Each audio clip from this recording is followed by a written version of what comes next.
Even when you feel low, you can still go. Even when you feel slow, you can still go. Even when there's no hope, you can still go. I never answer to no, man, I still go.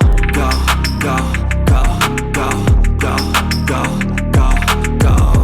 Hello guys! It's me again, Krong TV, at sa video ito pag-uusapan natin ang mga nakakapanabik na pangyayari patungkol sa ating paboritong manga at anime series na One Piece. Sa video ito pag-uusapan natin ang usap-usapan na si Mihawk nga daw ay mas malakas pa kung ikukumpara kay Shanks.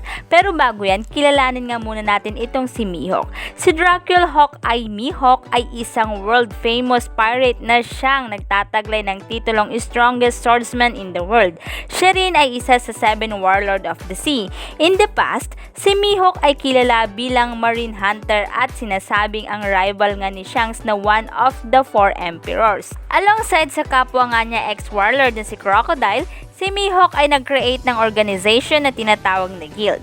Dahil sa status and title ni Mihawk, sinasabing siya ay ang ultimate obstacle ni Zoro upang makamit ang kanyang pangarap na maging world's strongest swordsman. Bilang strongest swordsman in the world, si Mihawk ay kinukonsidered bilang one of the strongest pirate in the world, kahit pa before ng Great Age of the Pirate. Nagsimula nga ang katanyagan na ito ni Mihawk noong nagawa nga niyang makipaglaban at matalo ang mga mas malakas at malalakas na kalaban hanggang sa dumating sa punto na wala nang kayang tumapat sa kanya, na siyang dahilan kung bakit nga siya nangunguna bilang strongest swordsmaster in the world. Sinasabing dahil sa kanyang lakas at galing sa paggamit ng espada, siya ay naging rival nga ni Shanks. Ang kanyang immense skill sa pakikipaglaban ay isa sa dahilan kung bakit madali nga lang niyang na-destroy o nawasak ang Don Krieg's entire fleet of 50 ship at 5,000 men by himself. Dahil sa ginawang ito ni Mihawk, inaakala nga ni Don Krieg na si Mihawk ay merong devil fruit power. Bukod dyan, madali nga din niyang natalo si Zoro ilang taon na ang nakakalipas gamit lamang ang kanyang cross-shaped knife, at noon ngang Summit War of Marineford, hindi man lamang siya nagkaroon ng maraming gasgas kahit na siya ay nakipaglaban against Vista and Crocodile. Mas napatunayan pa ang extraordinary strength ni Mihawk matapos nga na ang 7 Warlords of the Sea ay ma-abolish. Ang kanyang bounty ay tumaas nga sa 3,590,000,000 berries, na isa sa sinasabing highest bounty sa buong mundo, na nalampasan pa ang bounty ng dalawang current emperor na si Monkey D. Luffy at si Buggy. Bukod nga sa nabanggit ko, si Mihawk din ay merong Kenbonshoku Haki. At meron nga din siyang Busoshoku Haki. Ang skill ni Mihawk sa Kenbonshoku Haki ay sinasabing extraordinary, kung saan siya ay merong incredible eyesight, kung saan ay madali na nga lang niyang natatrack ang high-speed gear to movement. Taglay din ni Mihawk ang ability to use Busoshoku Haki. Tinuruan nga niya si Zoro kung papaano gamitin ang haki na ito upang maprotektahan ang kanyang sword sa kahit anong damage. So nabanggit ko nga kanina na rival nga siya ni Shanks, at nasabi ko rin na kung gaano nga siya kalakas at kung gaano nga kalakas ang kanyang kapangyarihan at galing niya sa paggamit ng espada. Kaya naman nangangahulugan kaya nito na si Mihawk ay mas malakas pa kung ikukumpara kay Shanks. So magsasabi nga ako ng dalawang opinion na galing din sa ating mga One Piece fans. Syempre, oo yun at hindi. Pero unahin nga muna natin ang nagsasabi na mas malakas pa rin si Shanks kung ikukumpara kay Mihawk. Marami rin sa atin na mga One Piece fans ang nagsasabi na mas malakas nga pa rin itong si Shanks kung ikukumpara nga kay Mihawk, at hindi din natin maiiwasan na pagkumparahin silang dalawa. Lalo pat may mga nagsasabi na ang swordsmanship skill ni Mihawk ay kilalang mas higit pa kung ikukumpara nga kay Shanks. Ibig sabihin, kung ang pag-uusapan ay ang swordsmanship, hindi talaga maitatanggi o may pagkakaila na si Mihawk ay mas higit pa kay Shanks. Ngunit hindi ibig sabihin nito na siya ay mas malakas kung ikukumpara kay Shanks. Sa ngayon, talagang napakahirap malaman kung sino ba sa kanila talaga ang mas malakas, o kung mas malakas nga ba si Mihawk kaysa kay Shanks. Dahil kung titignan sa character ni Shanks o sa ipinapakita niya sa series, talagang makukumbinsi tayo na talagang nagtataglay nga siya ng napakalakas na kapangyarihan at galing sa pakikipaglaban. At marami din ang naniniwala na hindi nga na-surpass ni Mihawk si Shanks at ang duel nila ay natatapos in a no contest.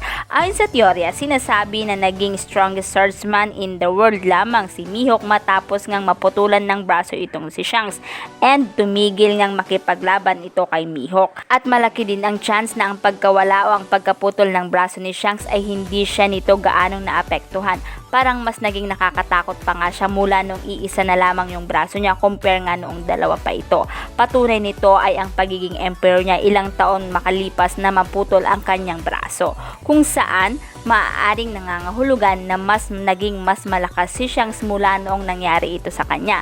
Dahil kung mapapansin, nung nag-aalala nga itong si Luffy dahil sa pagkaputol ng kanyang braso ay parang wala lang ito sa kanya. Kumbaga hindi nito naapektuhan ang lakas na taglay ni Shanks at sinabi rin na mula nga daw noong naputulan ng braso si Shanks, nag-umpisa na nga daw na tumanggi itong si Mihawk sa pakikipaglaban kay Shanks dahil kapag nagawa nga niyang matalo si Shanks, maaaring sabihin na natalo lamang si Shanks dahil sa iisa lang ang kamay nito.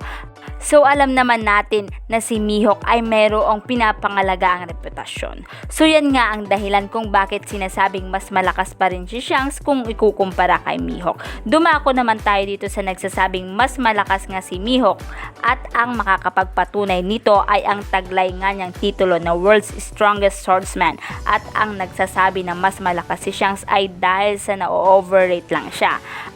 Ang ability ni Mihawk ay talagang napakalakas. Si Mihawk ay nasa top of all swordsmen na nangangahulugan na wala pang ang nakakatalo sa kanya, kasama na nga dito si Shanks na maaaring sa ngayon ay naghihintay na lamang siya ng taong maaaring mas malakas pa kay Shanks na maaaring lumaban sa kanya. At maaaring sa ngayon si Mihawk ay narating na niya ang success, meaning successful person na siya, dahil kung mapapansin parang wala na siyang inaalala, pabangka-bangka na lamang siya. Na marahil nga kaya ganon ay dahil sa naghihintay na lamang siya ng pwedeng lumaban sa kanya, na maaring ito rin ang isa sa dahilan kung bakit nga niya tinuruan si Zoro. May mga nagsasabi din na naging emperor lang naman daw itong si Shanks dahil sa siya ay napapalibutan nga ng malalakas na fighters. So yan nga ang sinasabing dahilan kung bakit nga mas malakas si Mihawk kung ikukumpara kay Shanks. Pero kung ako ang tatanungin, para sa akin lang sa ngayon kasi 50-50 pa rin ako, kasi alam naman natin kung gaano sila kalakas in their own way. Alam natin both Shanks and Mihawk ay merong overwhelming presence and glare. Kaya sa ngayon, ganyan pa rin ang opinion ko, guys. Opinion ko lang yan, di ko sinasabi na ganyan talaga. Base lang yan sa napanood ko. Pero kung kayo ang tatanungin, ano sa tingin nyo, mas malakas nga ba si Mihawk kung ikukumpara nga kay Shanks? I-comment nyo lang ang inyong kasagutan sa ating comment box. At dito na nga nagtatapos ang video ito. Any comment and suggestion, just comment down below. Thank you!